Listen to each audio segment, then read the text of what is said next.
Joining us now, Princeton University professor of history and public affairs, Julian Zelizer, Bulwark managing editor and MSNBC contributor, Sam Stein, and host of Fast Politics podcast, and MSNBC political analyst, who for some reason is not here in studio with me, Molly Jong-Fast. I thought you were going to be here. What a bummer. Okay. Sorry. Sam, let me talk to you about these poll numbers. They're very, very not good. Sure. No, they're not good. We'll see if they sustain or if they stay at this level. But this is the result of what I would imagine are a series of just broken promises and people catching up to that reality. The main broken promise was that he would get prices under control. That has not proven true. It's certainly not proven true in the mindset of voters. The second was that he was going to end foreign conflicts on day one. I mean, this was explicit. We have not seen an end to the war in Ukraine. We've certainly not seen an end to the suffering in Gaza. And if anything, his time has been marked by the engagement in Iran, which is an extension of foreign conflicts. And then I guess you can add on to that immigration, which, yes, he did promise a mass deportation force. But I think a lot of voters, at least anecdotally, have said this is not exactly what they imagined when he talked about deportations. And when it's hit home for them, when they see local businesses unable to find staff, when they see people in the communities detained, having lived there for decades, they've recoiled at that. And so that's why you see his numbers not just low in the abstract, but low on all of these issues, including the ones that are supposed to be strengths for him, like immigration. That's true. Julian, how much is it going to matter that Donald Trump is running on a very unpopular, at least as of now, legislative bill, the big, beautiful bill, which is cutting Medicaid. It's extending a tax break mostly to the very wealthy. It's adding some little tax incentives on tips and whatnot. But it is going to take a huge chunk out of Medicaid and potentially kick people off their health care. How does he run on that?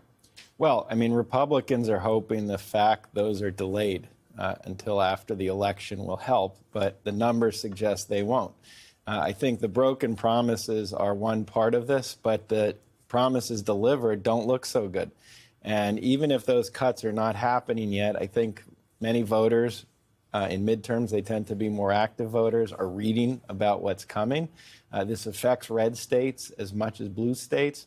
And so I think a lot of voters are turned off by some of what's coming down the road. Do the Democrats rely on just Democratic enthusiasm to come out? In the past, that has worked for them. Or are they thinking that they're going to get some, Trump voters, maybe not the dyed-in-the-wool Trump voters, but Trump triers, to say, I think Trump's fine, whatever, but I'd like some Democrats to push back on him? I don't think they should bet too much on that, but independents are a different matter. And the independents, according to polls, are really slipping from Trump's coalition. The essence of a midterm always is the incumbent, not the opposition party. So their best bet is to really focus on unpacking, attacking, and making clear what the administration is doing to the United States. It is usually, if history teaches us anything, a referendum on the party in power. And that is usually, not always, but usually why the party not in power retakes one house of Congress, usually the House, in the midterms. Are Democrats doing a good job, in your estimation, Molly, of really seizing this moment? Because as I said at the top, this feels like the first time since November that Democrats have any real hope. So I'm not convinced that any of us really have a sense of how angry normal people are about what's happening. Like, we exist in a sort of media landscape which is about reporting and is sort of in a Acela corridor kind of situation where I actually think, from what I'm understanding from, this is hardly like, my sense is that people are much, much angrier than we even understand. And I get that from a number of things, but even from in California, where you have these grand juries where people don't want to indict these ICE protesters, like there's clearly a underlying vein of enormous anger. And so I actually think that there is going to be, I think it's really a difficult line for Democrats in leadership to walk. They're going to have to be able to reflect the anger of their base in a way that is productive. And I think that is going to be tough for them because what we're seeing is a base that feels that the party is not doing enough for them. I mean, that's why you see those fundraising numbers are so anemic for the Democratic National Well, do you think Committee. it's a good idea then, in that respect, for Democrats to be jumping on board with this Epstein story and really forcing the Republicans to have to face it? Is it a good idea for them to be involved in that? I think it's a good idea for them to do anything they possibly can, because from what I understand, the base is furious that they're not doing enough. So I think that maybe we in the Pundit industrial complex have gotten bored with this sort of resist narrative, but it did in 2016 make the base feel that they were being heard, and a sort of more nuanced approach, which I think is possibly more effective and certainly more of an aesthetic that is pleasing to sort of the more intellectuals. I actually think is maybe not the play. I think the base still feels that the Democratic Party, is not serving them the way that they did in 2016, and that's why you're seeing these fundraising numbers, and that's why you're seeing just a ton of agita on both the side of leadership and the side of the base. Now, doesn't mean they won't still win. I think people are really genuinely mad at everything. And I think some of that is the moment we're in history, and I think some of it is politics.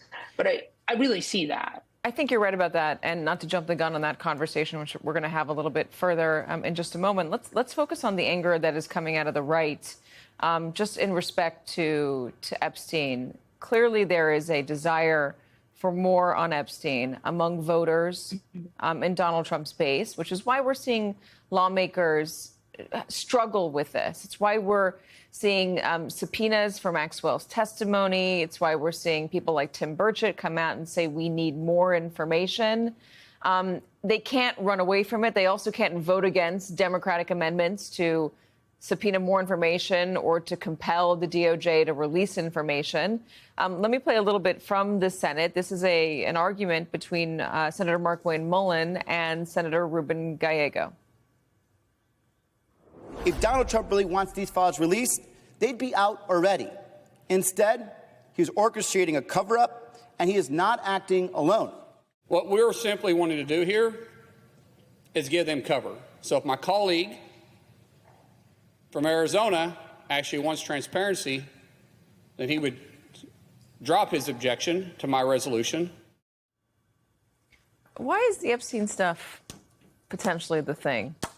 Well, I think it divides Republicans, so that is useful in terms of, for a Democrat, dampening enthusiasm, bringing out kind of anger within the coalition. But more important, it can become a symbol. You know, you think of '94, Republicans turned health care into a symbol of President Clinton. They used it to argue he's a big government liberal after all.